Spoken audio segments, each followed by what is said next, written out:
أعوذ بالله من الشيطان الرجيم بسم الله الرحمن الرحيم الحمد لله رب العالمين والصلاة والسلام سيدنا على محمد وعلى آله وصحبه أجمعين السلام عليكم ورحمة الله تعالى وبركاته Hörmətli Aziz mümin Müslüman din qardaşlar, milletdaşlar. Elhamdülillah менә biz şoша 2 айлык тәнәфестән соң инде бүген үзебезнең официаль рәвештә мәчетләребезнең ишекләрен ачып җибәрдек. Җомга көне бүген үзебезнең видео язмаларыбызны, тапшыруларыбызны, инде яздыруларыбызны Алла рәхмәте белән дәвам итәбез. Аллаһ Тәала хәерле кылсын. Ике дөнья бәхетенә ирешеп, шушы дөньяда да, ахирәттә дә бөек мәртәбә дәрәҗәләрдә булып, үз рәхмәтен алырдай гамәлләр кылып, иншаалла барыбызга да җәннәт бакчаларында очрашып күрешергә насыйп әйләсен Аллаһ Тәала. Мөхтәрәм җәмәгать, менә бүген сөйләнгән җомга вәгазенең кыска гына эчтәлеген иншалла булдыра алганча сезгә җиткерергә тырышырбыз. Чөнки әле күпләребез мәчетләргә килми, килә алмый нидер сәбәпләр буенча. Аллаһ Тәала файдалы кылсын иншалла. Менә җәмәгать адәм баласы гомумән һәрберебезгә дә кагыла. Бу хәзрәткә дә, хәзрәт булмаганга да, абыстайларга, абыстай булмаганнарга, ирләргә, хатыннарга үзебезнең бәндәчелегебез белән без кай вакытта инде зарланышып алырга, бераз уфтанышып алырга яратабыз. Бу бездә була торган хәлләр. Әмма дә ләкин менә күп әйбер чагыштыруда табыла дигән, все многое познается в сравнении дигән бар бит шундый әйтем. Менә шушы әйтемнең җәмәгать өчен асыл мәгънәсе дөрестән дә ул бар. Әйтик, менә бу дөньяда без ул вакытта ул турыда күп сөйлибез инде, күп әйтәбез. Әмма дә ләкин кабатлап менә аерып шөкер итү турында, инде шөкер итү генә түгел, риза булу турында минем әйтәсем килә, риза бул. Ну, менә теге татарларның әйтеме бар бит, юрганыңа карап аягыңны суз дигән. Менә шулай ук җәмәгать нишлисең, кай вакытта Аллаһ Тәала адәм баласын ниндидер кысаларга куйган, байлык буенча, хатын буенча, балалар буенча, эш буенча, син аны чыга алмыйсың. Әмма дә ләкин, әгәр дә син шуңа риза булып яшәсәң, яхшылыкка өметләнеп, булганын кәсеп кылып, шөкер итсәң, синнән дә бәхетле кеше булмый, валлаһи газим. Менә безне җәмәгать бик күп әйбер әйләндереп алган дөньяда, тормышта. Әмма дә ләкин менә шушы әйләндереп алынган нигъмәтләр арасыннан өчесен минем әйтәсем килә. Иң беренче, җәмәгать, без Аллаһ Тәаләнең нигъмәтләренә риза булып шөкер итәсе нигъмәт ул сине әйләндереп алган туганнарың, балаларың, оныкларың, күршеләрең, мөселман кардәшләрең. Ягъни дин һәм кан кардәшләрең, туганнарың, якыннарың, балаларың. Менә шуларга риза бул. Ягъни Аллаһ Тәала әйтә бит: "Әләм яҗидәкә ятиман фаава". Син ятим идең, без сине зурайттык, күбәйттек, туганлы иттек, балалы иттек ди Расулыбыз саллаллаһу алейһи ва саллям. Аллаһ Тәала безне әтиле итте, әниле итте. Без аларны сайламадык. Нинди бар әти, әни, без аларны шундый итеп кабул итәргә тиеш. Бу безнең вазифа, бу безнең бурыч, бу безнең әманәт. Без сайламадык әти, әнине.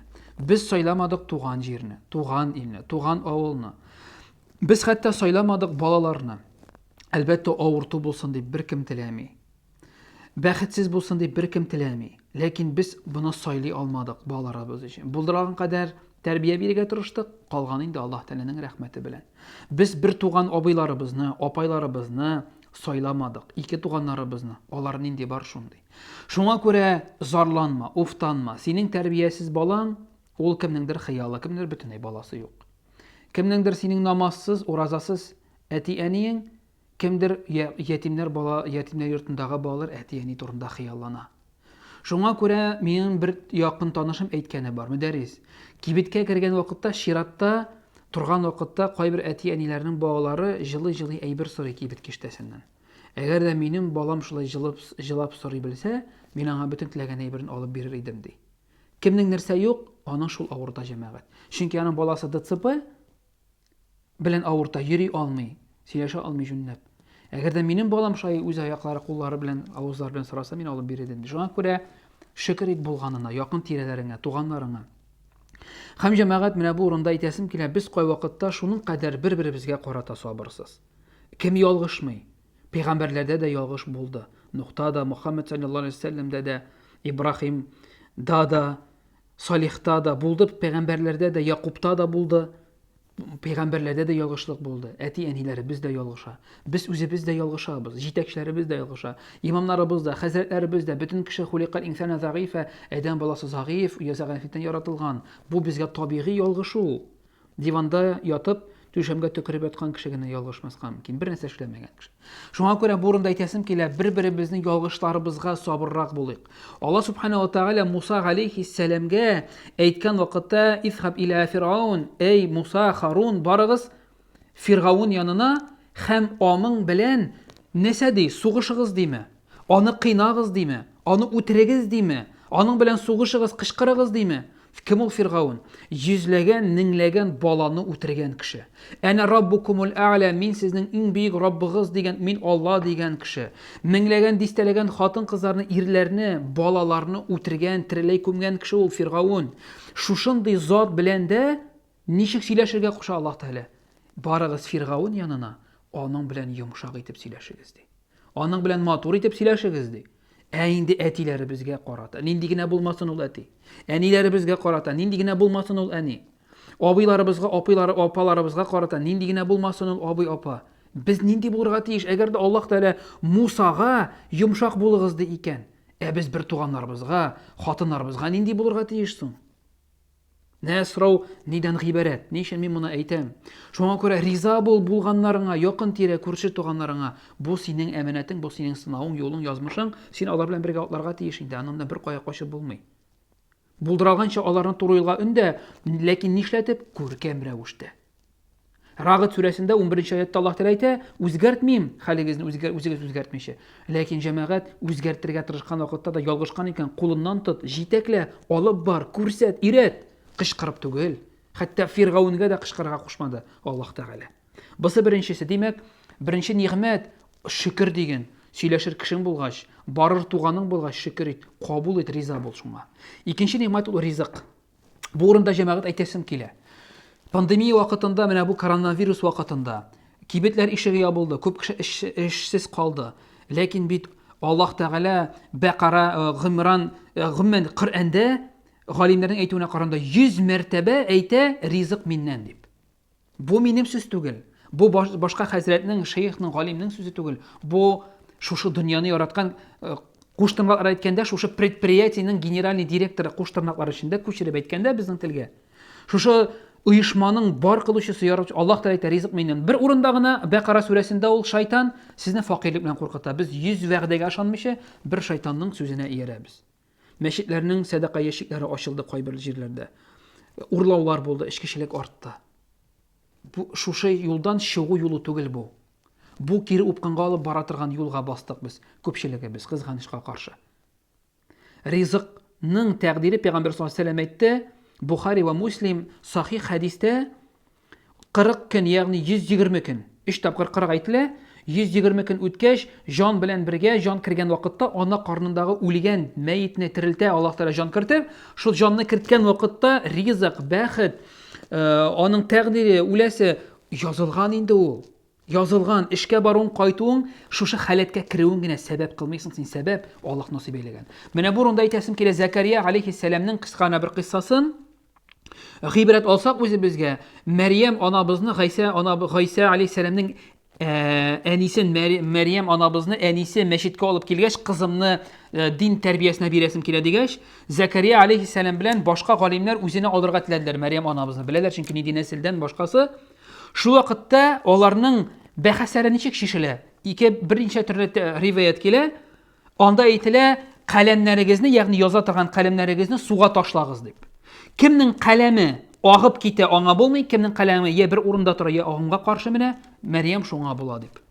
Киләләр Ярдан елгасына, зур елгага, аталар каләмнәрен карагы җәмәгать, зур елга ага көчле агым белән.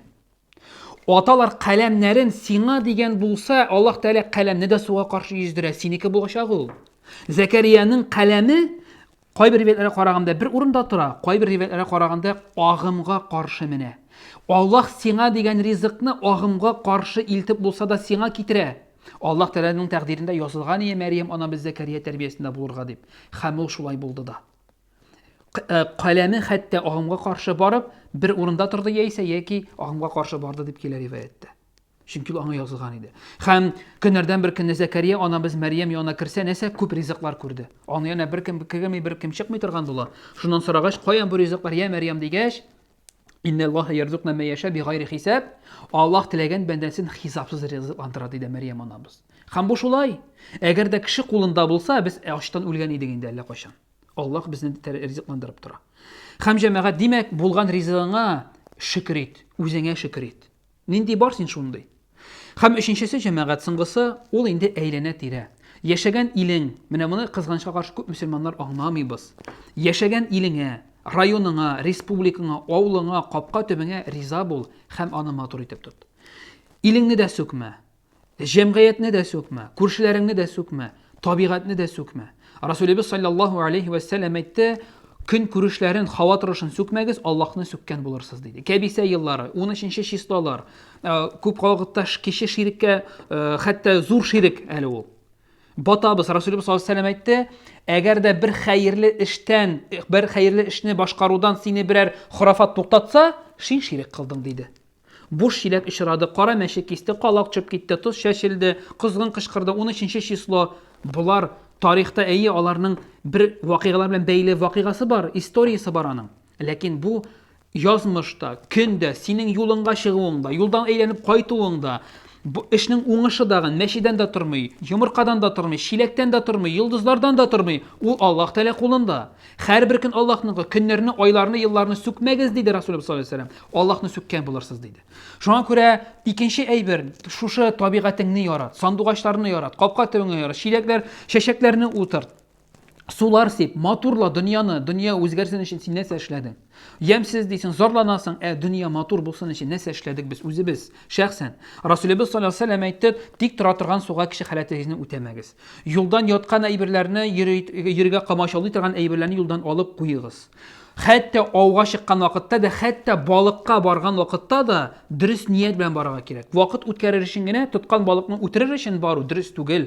Хәтта динебездә табигатьне саклау да салынган. Хәтта иман белән бәйле хәдистә дә Расулебез саллаллаһу алейхи ва саллям әйтте, иманның 60 баскычы бар, иң түбәне юлдан әйберне алып ату диде. Кешеләргә комачауламый торган. Без кай вакытта җомгага барабыз, шүп өстенә басып, яисә шүзебез, шүп атып китәргә мөмкинбез. Җыештыру турында әйтмим. Шуңа күрә, менә булар җәмәгать, туганнарыңа, әйләнә тирәңә, сине әйләндереп алган кешеләреңә риза бул. Шөкер кыл, алар бар диген, аларны төзәтергә тырыш, матур итеп.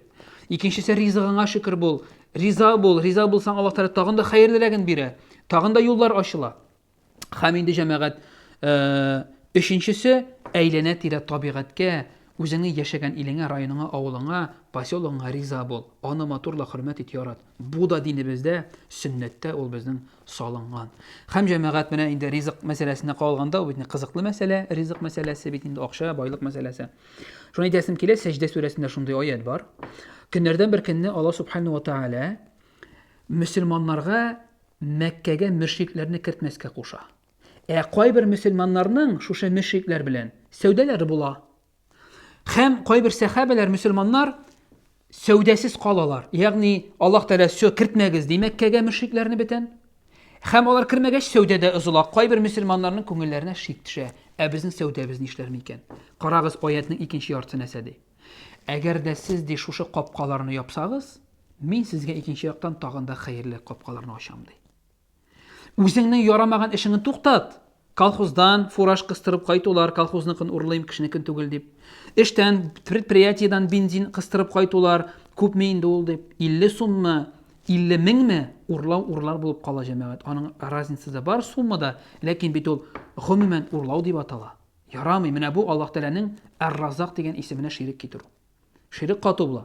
Шуңа күрә, әгәр дә син шушы капканы яксаң, ярамаган капканы япсаң, Аллаһ вәгъдә итә, мин сиңа икенче яктан ачам. Бәрәкәт капкалар, яңа дуслар, яңа ризык, яңа эш, яңа кәсеп, яңа һөнәр, яңа омтылышлар, яңа бәхет, яңа бәрәкәт, бөтенсен Аллаһ Тәгалә бирәм дип вәгъдә итә. Шуңа мөселманнарга Аллаһ Тәгалә шулай дип җавап бирә. Шуңа күрә, газиздин кардәшләрем, Аллаһ Тәгалә шушы эшләребезне дәвамлы кылсын, хәерле кылсын, ике дөнья бәхете иншаллаһ Тәгалә, исәнлектә, саулыкта, иминлектә, илләребез тыныч, гаиләләребез имин булып, хәер рәхмәте белән Аллаһ Тәгалә безгә Киләчәктә очрашулар насыйп әйләсен дигән теләктә калабыз. Субханика Аллаһумма ва бихамдик, ашһаду ан ла илаха илля ант, ва астагфирука ва атубу илейк. Ассаламу алейкум ва рахматуллаһи ва баракатуһ.